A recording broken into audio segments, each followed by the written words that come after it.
Let's try this again. I keep starting and then not liking how it's going, so I keep stopping it and then starting over again. I'm tired. Do I look tired? I fucking feel tired. So it's Wednesday. What the fuck? What the fuck am I still doing in my office? I'm never not here. I'm burned out, man. I didn't think we would have an episode this week because I was just like, I can't. I'm just constantly fucking here right now, getting ready for the grand reopening of this place. We've been open this whole time, but during construction, now that everything's done, the company that owns the building wants to do this big grand reopening and all this. But I'll be away that weekend in Atlantic City at the NJ HorrorCon, so I'm trying my best to get everything in place now so I don't have to hear about it when I get back. So I didn't think we would have an episode today, but I sat down and I was like, what do I want to talk about? And one of the movies that I really want to talk about that I've been wanting to talk about forever is the 1982 shot in the Philippines, pure exploitation movie, Kung Fu Cannibals, Raw Force. If you don't know anything about the Filipino film market, I would recommend you check out a movie called Machete Maidens Unleashed. And it's about how American film groups went down to the Philippines and started shooting with their people there, and you'd had like the Sirio Santiago movies that led into like the Roger Corman Booty in the Jungle movies, sort of like fucking the Big Dollhouse and the Big Bird Cage and stuff like that. And then going into they go into like Apocalypse Now was shot there, and then they go into the Wang Wang movies. And if you don't know anything about Wang Wang, I really recommend you look up that. Wang Wang was like a primordial dwarf who was Filipino, and he became like an action star there. And he was Agent Double O. And one of his movies was called For Your Height Only. So I really would recommend, if you want to know anything about the Filipino exploitation film market, check out Machete Maidens Unleashed, and then check out In Search of Wang Wang. They're both really, really cool. I'm a fucking weirdo nut for movies about, the making of movies and all that. So what is Raw Force, other than fucking awesome? This movie is much like Dracula versus Frankenstein, pure fucking ballyhoo, and it's amazing. It's got a great exploitation cast. It's got Cameron Mitchell. It's got Vic Diaz. It's got Carmilla Keaton from I Spit on Your Grave in one scene, and she's credited as girl in toilet, and she's just a topless girl who this guy can't get her zipper undone. Julie Kessner from Roger Corman's Firecracker is in it. The plot is there are Nazi, biker, Native American, Vietnam guys who are stealing women from brothels in the Philippines and bringing them to Warriors Island that is run by monks. And that's where Vic Diaz is. He played the gay warden in The Big Bird Cage, if you're a Roger Corman fan. And, it's that movie's got Pam Grier in it, who's the ultimate woman. They're exchanging stolen Filipino prostitutes for raw, uncut jade from the island. And the jade then they're using to sell to tourists in the Philippines for half price. So I don't know how that makes sense. The leader of this gang has like a Hitler mustache. Everybody's dressed as like, they're like the off-brand Village People. There's like dudes with like, red satin shirts and like bumblebee pants, guys with like biker helmets with swastikas on them, guys with like old-fashioned like pilot hats on. It's nuts. And they're like, well, why are they selling the women to them for sex if they're monks? Like, don't monks take a vow of celibacy? And they're like, oh no, they're not having sex with them, they're eating them. And we're eating them because Warriors Island is where disgraced ninjas and samurais were buried. And the monks believe that eating female flesh will help them in a ritual to bring back the dead. Okay?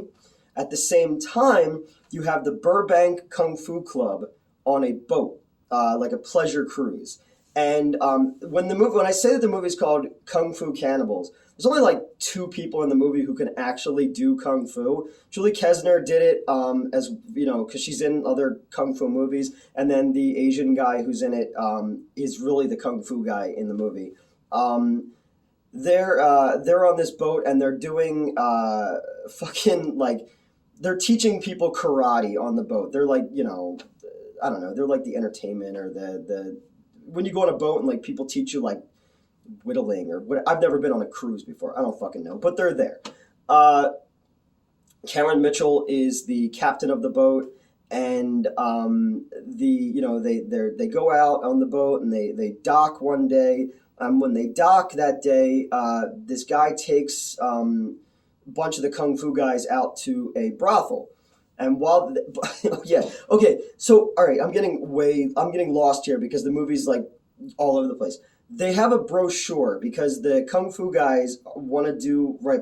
They want to research Warriors Island, but it's this secret hidden island. Yet they have a travel brochure for it.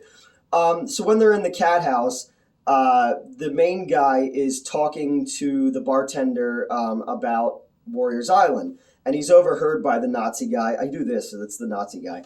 So they think, oh no, someone's trying to cut in on the jade business, but they're only there to run a false police sting so they could steal girls. And they find out that the karate guys are on this boat, so they steal the girls and they go, okay, now we're going to take the boat. So everyone goes back to the boat. The boat goes back out to sea. Our Nazi biker village people, reject G.I. Joe characters are waiting.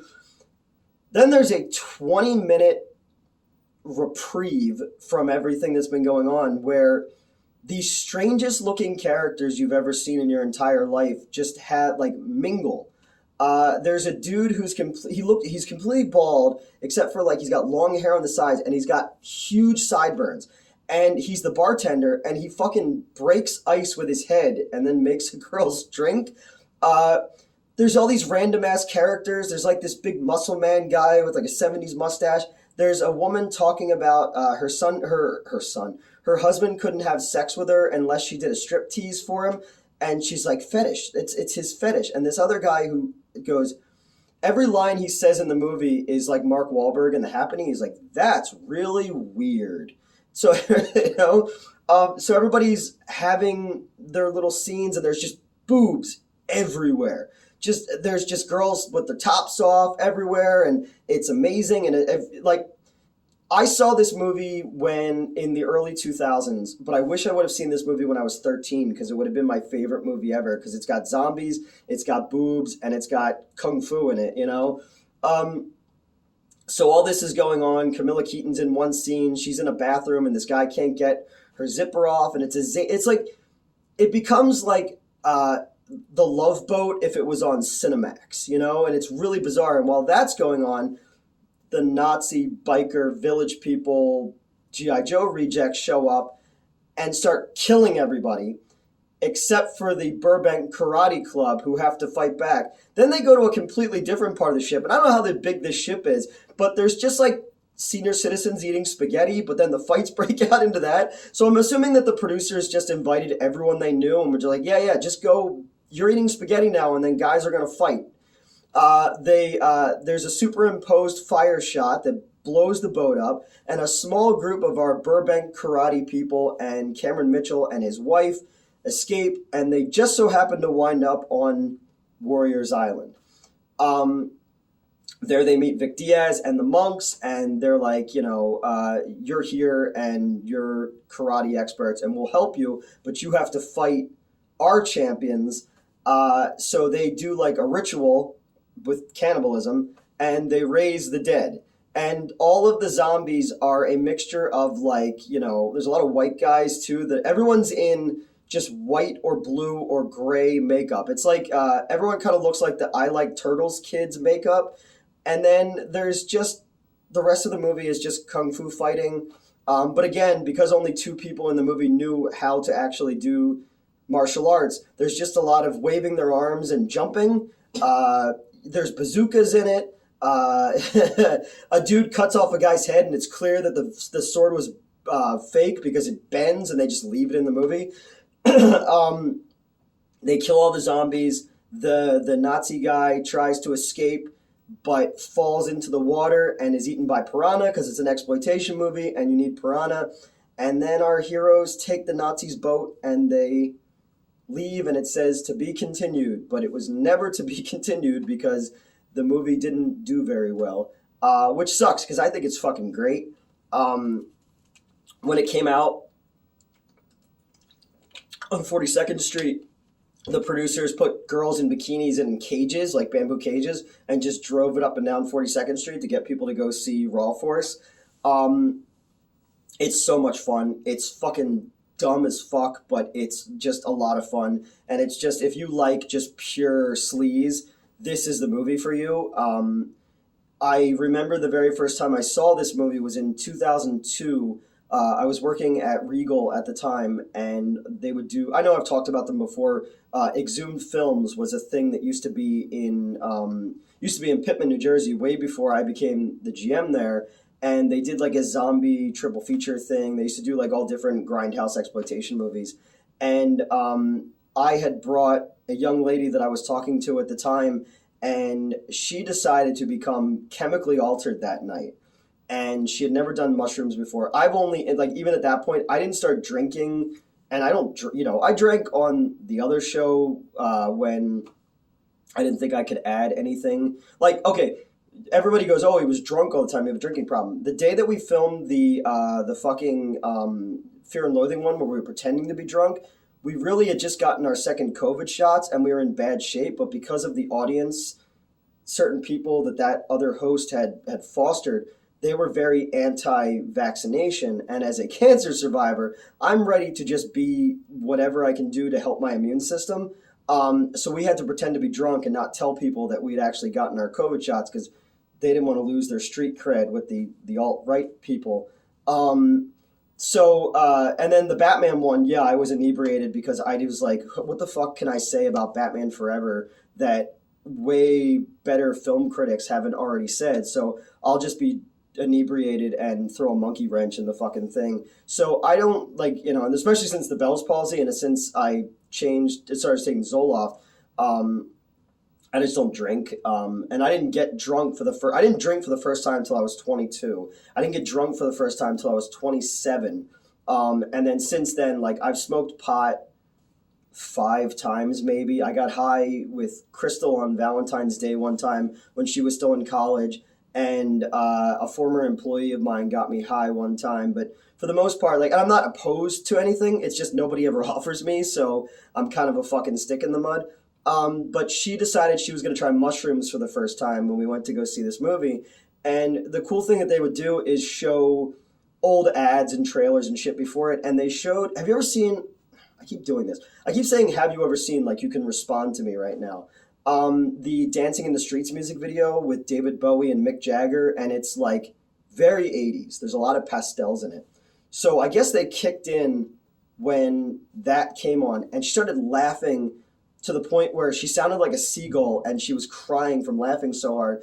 And then people who are around us, because we're up in the balcony, are looking at me like, is she going to be this way the whole time? And I'm like, no, she's fine. So I got to watch this Raw Force for the first time while also watching her experience a completely different movie. So the movie always had extra oomph to me because I'm like, man, I've never had as much fun in my entire fucking life as she had that night, you know? So I always have fond memories of this movie. It's just, if you get a chance, it's on Tubi. It's also on YouTube. It's a lot of fun. It's just pure fucking cheese. And yeah, I know, like I said, Red Letter Media covered it and Good Bad Flicks covered it and stuff like that. But I'm going to start doing stuff that other people have done. Because when I do stuff like, Mad Ron's Previews from Hell, I really enjoy that. But, it's not 2,000 views and then I start getting made fun of again by people who I used to work with and stuff like that, because I hear everything.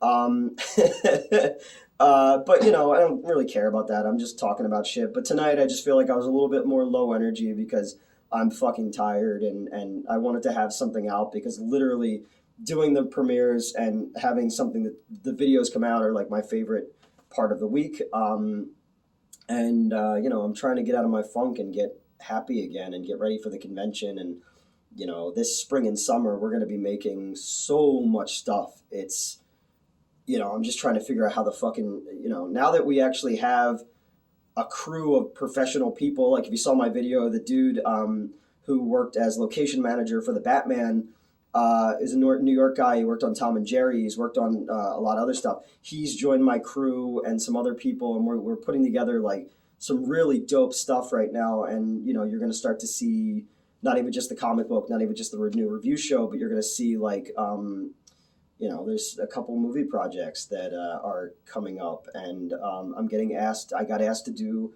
a scene for Debbie Does Demons, and I got asked by some LA guys to write like a script kind of in the vein of 8mm and 7, and so I'm kind of getting to that point now where all the stuff that I've been kind of putting together since November and hoping would happen is starting to kind of come together, and I'm really excited about it. So I'm trying to like get out of my funk right now and get into a place where I'm happy and we can start creating stuff, because I had this week the getting the Sharkula stuff rubbed in my face, unfortunately, which sucked because I wrote a movie called Sharkula, and my old company I was working for bought it, and then they wanted it to be more like a Marvel movie, PG-13 kind of thing, and I just couldn't figure out how to tell that story, so it went away. And while it went away, somebody else took the title and made their version of it, and their version is nothing like my version of it.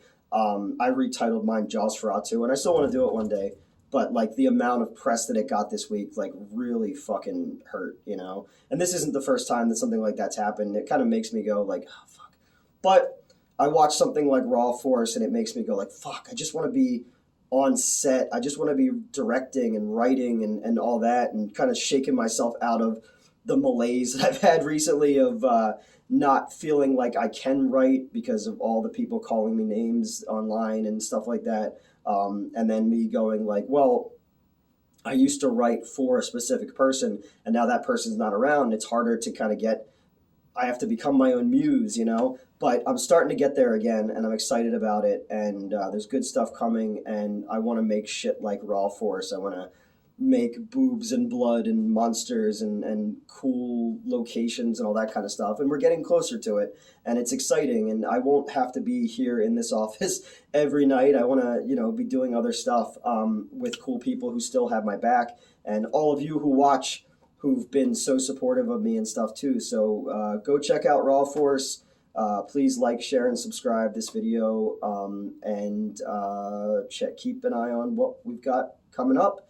And Florida Man Saves Christmas will be kind of the first shot across the bow and getting to 5,000 for this channel. And then once I hit 5,000, I'm going to start to talk about what's coming up. That's kind of what I've been waiting for. I was like, well, let's hit a milestone that's like a cool milestone, and then I'll start to kind of spill the beans a little bit. But until then, check out Raw Force if you haven't seen it before. Let me know what you thought of it, and I will see you next Wednesday. I'm going to go home now.